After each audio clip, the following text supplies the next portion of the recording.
Hey man, say man, y'all already know what it is, what it do, what it be. It's the big boss KP out the 713, not just flying. Big boss, how boss down, can't poke through the door to talk to the boxing. Talking about some lyrical. When tough times don't last, good people do it on themselves. Caught him in the file, let me be mad at peak game, 84s. On Whistle Wayne. Before I get into the main, I'll show you the main dish. We gotta introduce our second host. But before that, we ain't even talking about. Salute to all our soldiers, all our military, man. Really appreciate everybody who putting their life on the line to make sure individuals like me and my family are safe. But we're going to introduce the second host, future Hall of Famer, Brother in the Hustle, aka Coach B. Let them know how you doing, man. Say, man, y'all know what it is. We clutched up, we clutched out. Y'all know what we're here to talk about. We're here to talk that boxing. But just like I tell y'all, every single time we get on here, hey, God wake you up, you put breath in your body, everything else is extra. Get up, do you, take care of the fam. Hey, remember, like Capo said, hey, we better off with you here than without you. Please call that mental health hotline. The number is 988. Keep yourself safe, keep your family safe. Do what you got to do to be here because we better off with you here than without you. But with all that being said, I'm going to go ahead and pass it back to Capo. Go ahead and let them know how we flow. Let's continue the show. Already. So, Coach B went back and really studied that Canelo Crawford fight. I told y'all, truthfully, I had no interest in the fight. I didn't watch it. Okay. But Coach B went back and really watched the fight closely, round by round. Okay. And there's some things that he discovered, right? There's some things that he found out. There are some things that the narrative that's being pushed that Crawford dominated Canelo may not be the case. So, Coach, the floor is yours. Let them know what you found out. Let them know basically the flaws and everything that you saw. All right. First and foremost, I'm not going to change the verdict of the fight. Crawford did win the fight. Like I said, he did win the fight, but even I stand corrected in this situation because I had said that Canelo wasn't doing his best. He wasn't putting his best foot forward. He wasn't capitalizing in certain moments. But at the same time, like Capo said, as I went back and I dissected this fight round by round, and I wasn't just watching round after round after round. No, I'm rewinding certain rounds multiple times to see, exactly what was going on, and I'm trying to connect with other audience, people who were in tune to the fight. So I'm trying to see where the Canelo fans said, "Hey, this was a draw." I'm trying to see where Crawford fans said, "Hey, this was a unanimous decision." I'm trying to see where I stand in between. I'm trying to look at it from both aspects when it come down to me doing this film breakdown. And as I start to look through the fight, or as I start to get deeper off into the fight, like I said, round one all the way through 12, I watched each round maybe 3-4 times, and this is my second time watching the fight, third time watching the fight, honestly. But at the same time, when I initially watched the fight, I already mentioned this to y'all before. I missed a few rounds. I was in the bathroom. I was on the phone. I was outside doing other things, so I didn't get to see the fight in full. So it was like me coming in trying to catch up on the action. But anyways, long story short, I'm not going to change my verdict. Crawford did win this fight. And at first, initially, I agreed with the unanimous decision. But now that I went back, and it's not a unanimous decision. In my opinion, Crawford won 7 rounds to 5, which would lean towards a majority decision. I could live with that, but the unanimous, that's out the window. Am I taking anything from Bud and what he did in this fight? No. And I also said Bud wasn't running, but now that I've watched the fight a few times, it got close to where sometimes Bud was actually on his high horse and he was on his bicycle. He was getting the hell out of Dodge. Excuse my French. So, with that being said, let's go ahead and dissect the fight down. How I got my score: rounds 1 through 4, Canelo took 3, but Bud took 1. Then, as we got deeper off into the fight, let's say rounds 5 that was a close round. Round 5 was close, but I still gave it to Canelo. So I'm gonna say Canelo took rounds 1, 2, and 3. Bud took 4. Canelo took 5. So that leaves that right there at 4-1. And then, like I said, we'll go from round 5. That's when it got a little bit more interesting. Round 6, again, it was close, but I gave it to Crawford. Round 7, I gave to Crawford. Round 8, I gave to Canelo. Rounds 9, close. I almost gave it to Canelo, but Bud came back towards the end with a nice little flurry. He answered. He landed flush. He landed cleanly. Canelo did not respond. So I gave that to Crawford. After that, that's when Crawford kind of took over and he kind of implemented himself in this fight. He won the last few rounds. Again, like I said, I scored it 7-5 in favor of Crawford. Majority of decision. I can live with that, but the unanimous was wrong. And I'm saying that because early on in the fight, I gave those rounds to Canelo simply because Bud was not acclimated. He was not really pushing the action. He was really not landing as people made it seem early in the fight. He was throwing 3 to 4 punch combinations and only landing maybe 1 punch cleanly. And the other, 2 to 3 punches may have nicked Canelo or caught glove, caught forearm, caught elbow. And it really didn't land. So that's why I gave those early rounds to Canelo. And Canelo was actually landing significant body shots. It didn't do too much to Bud, but it was points. He was scoring. He was pointing. He was outpointing Bud early on in the fight. So that's why I gave those early rounds to Canelo.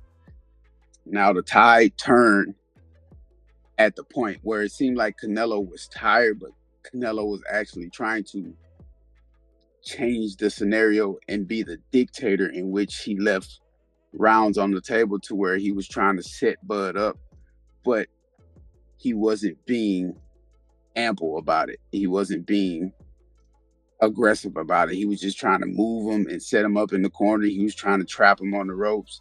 He was trying to catch him slipping, trying to lure him to sleep, but Bud wasn't going for it. Bud kept his feet hot. He kept moving. He stayed consistent behind his jab. And he didn't allow Canelo to settle in as, most fighters would. So again, like I say, Bud wasn't 100% running, but he was moving. He was moving a lot more than I initially thought. Do I say it was running? I still don't call it running, but he was on a nice little jog around the ring, though. He was moving left to right. He wasn't letting himself get caught up in the corner. So I think from that aspect, the movement aspect, I think that's when Canelo just said, hey, you know what? I'm going to continue to throw the single shots. I'm going to load up on each and every shot because he's not giving me an opportunity to actually settle in and throw what I want to throw. Again, Canelo wasn't quicksand. I do agree with that. He was, his footwork was kind of slow. You can see where you definitely can see where he was loading up on shots. But the reason why I still give this fight to Bud, and I can see why the judges still gave it to Bud in the manner that they did, was because Bud was pushing the action. It was Bud's pace of fight.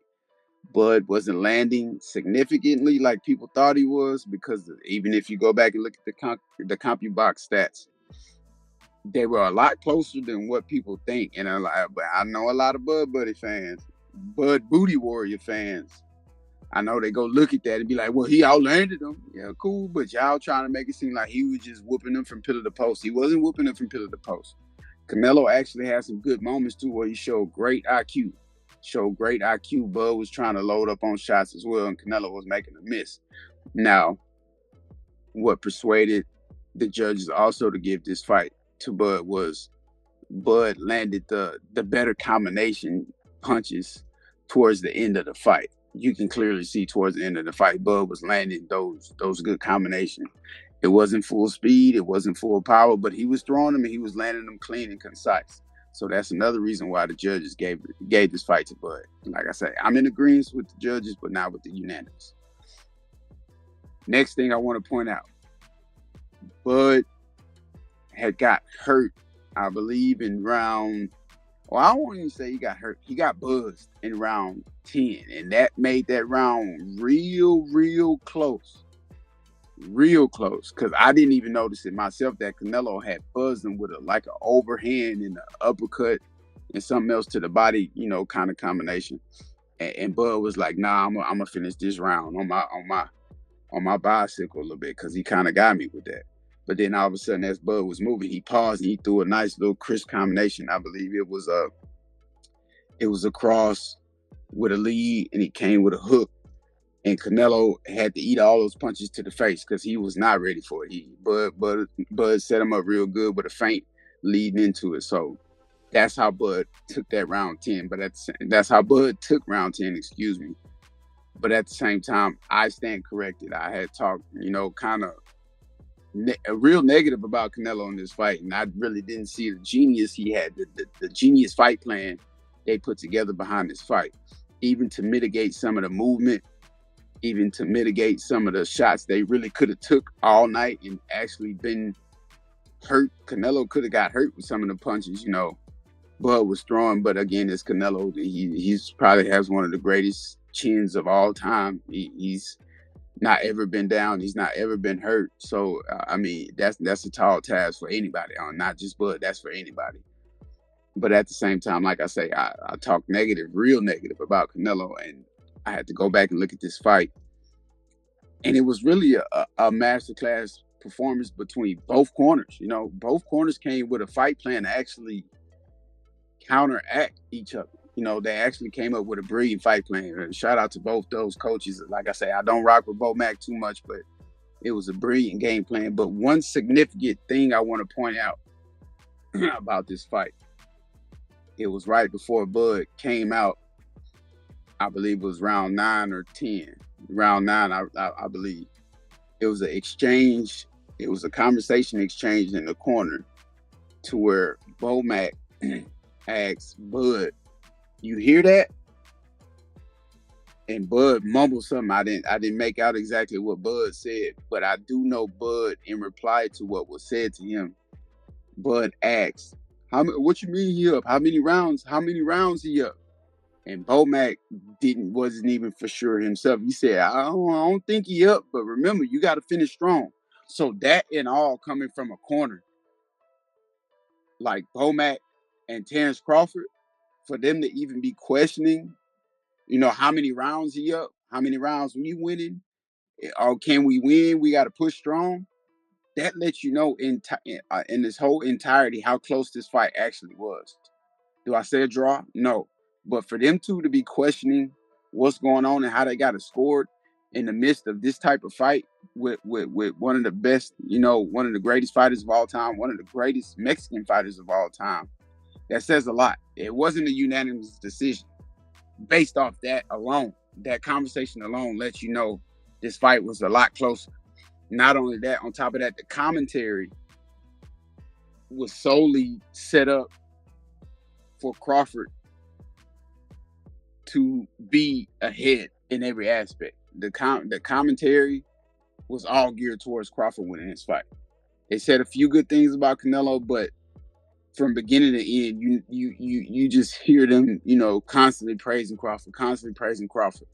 So for people who watch this fight, it's easy to be persuaded to feel like Bud mopped the floor with Canelo when you're listening to the commentary.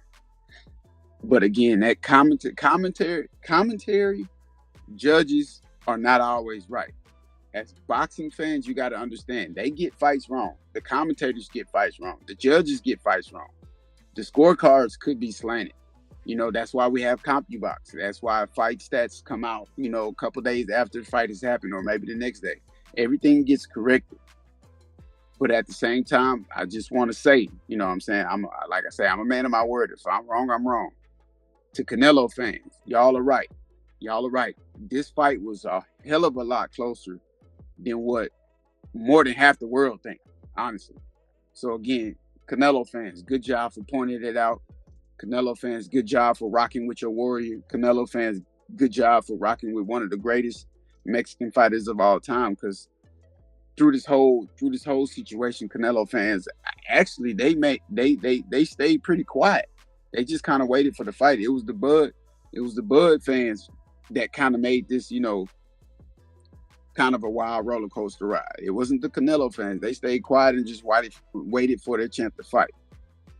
So I can respect that. And then me as a man, I'm gonna get up here and correct where I'm wrong. I know what I said in our first video, that pertains to this fight, but I stand corrected. I'm correcting it now. It was a brilliant fight plan from Canelo. Was he able to keep up with Bud? No. Was he able to, outbox Bud? No. Was he able to do what he wanted to do, what he needed to do it? Yes. Did he make this a competitive fight? Yes. There was a few things I would have liked to see him do more, which would be not to load up so much on your punches and throw combinations. Take some power off and throw some combinations. And I believe that could have led it to a draw, or maybe even got him a couple more rounds to where he could have won this fight. But at the same time, like I said, from beginning to end, I'm in agreement with the Bud win. But at the same time, I'm not in agreement with the unanimous decision. And this fight was a hell of a lot closer than what I initially seen. And it was a fight for the ages. Let's say that if you really into boxing and you really know what you're watching and you're really trying to, gauge on how coaches and fighters put together fight plans, this fight set it off.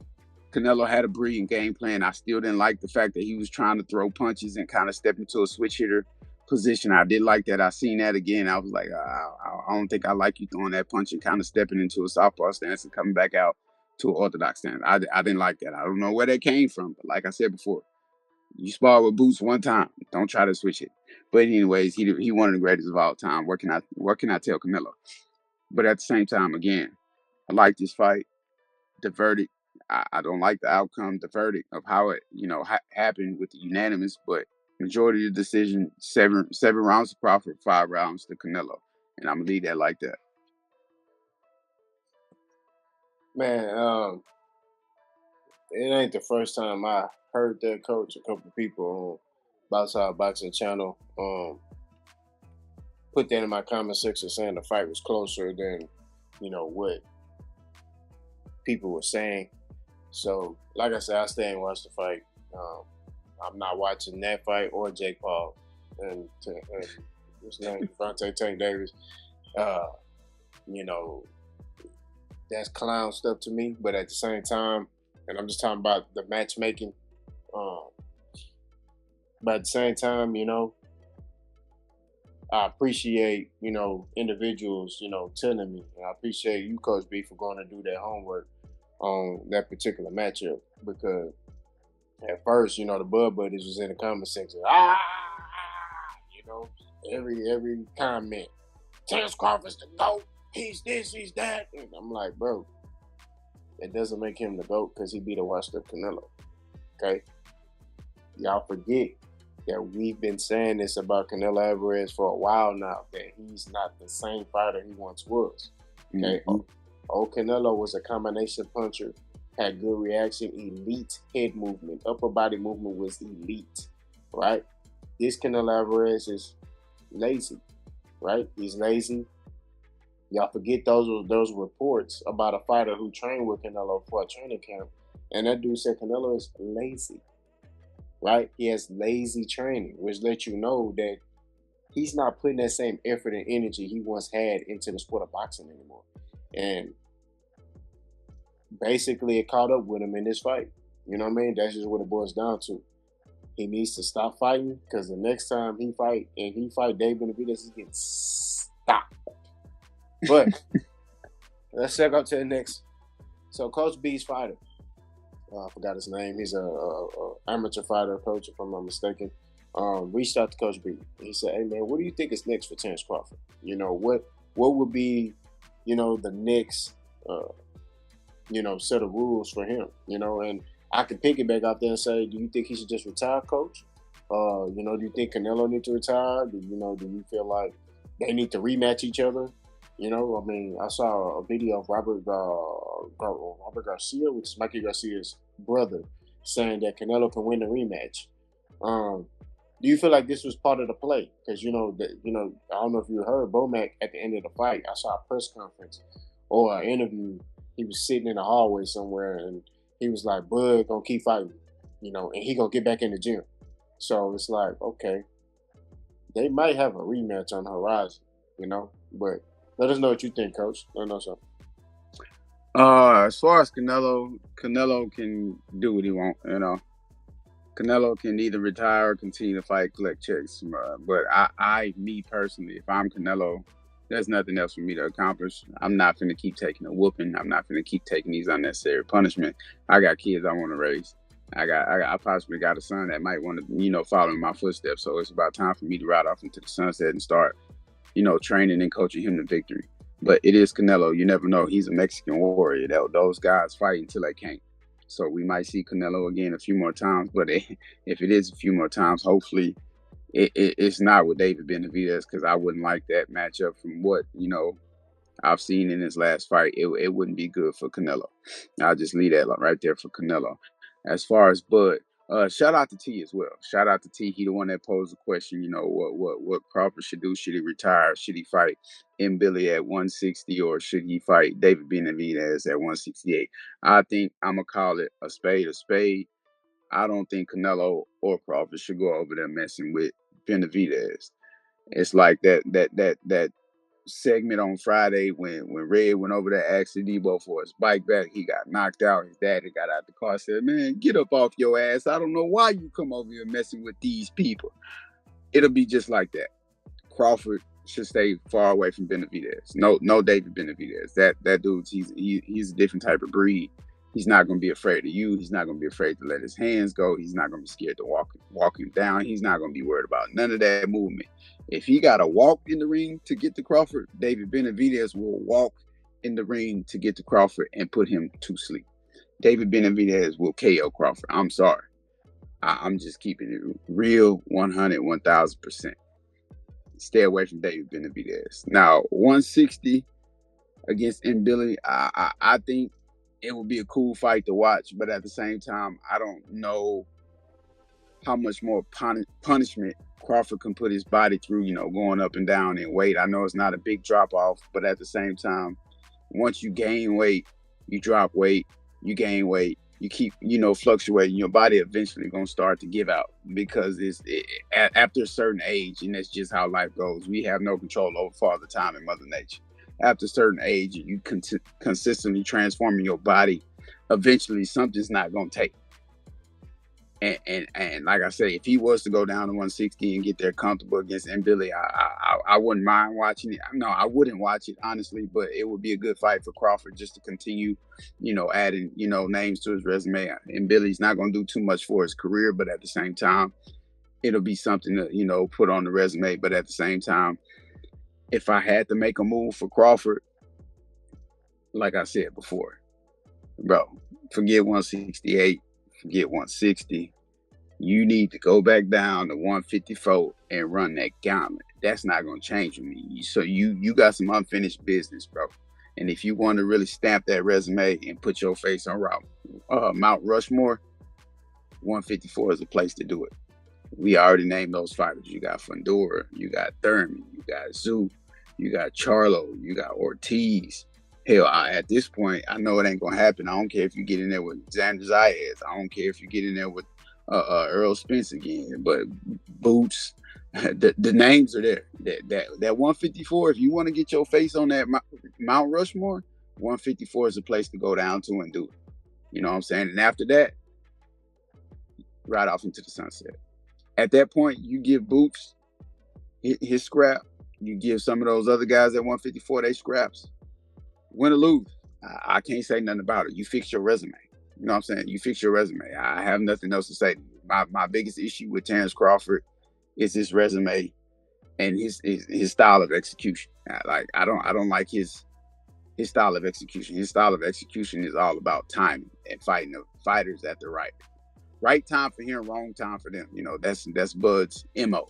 If you go back and look at his career and his resume and how it lines up. His style of execution is poor. The names on his resume is poor. Low-level fighters outside of Earl Spence and Canelo Álvarez. The fighters he's fought is poor. They weren't on his level. They try to make it seem like Bud was an underdog. Bud was not the A side. But all in all, if you go back and you really look at who Bud is now, and you go off of his resume, it's like, okay, his resume really not like that. But at the same time, if I really had any moves for Bud left to make, it would be go down. It would be to go down to 154 and run that gauntlet.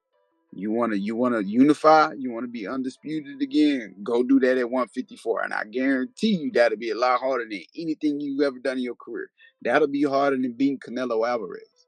I'm gonna be dead ass honest with you, excuse my French. Going down to 154 and running that gauntlet, unifying undisputed down there in 154, that'll be where you get your money from. That'll be where you get your resume from. That'll be where you get your Hall of Fame status stamped at.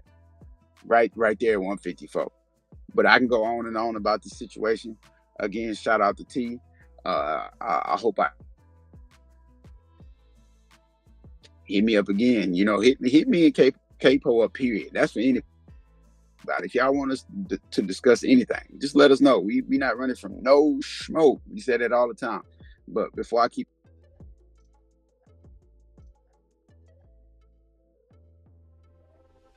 It's in the Kid Coach B out, but like I told y'all, man, the proof is in the pudding, man.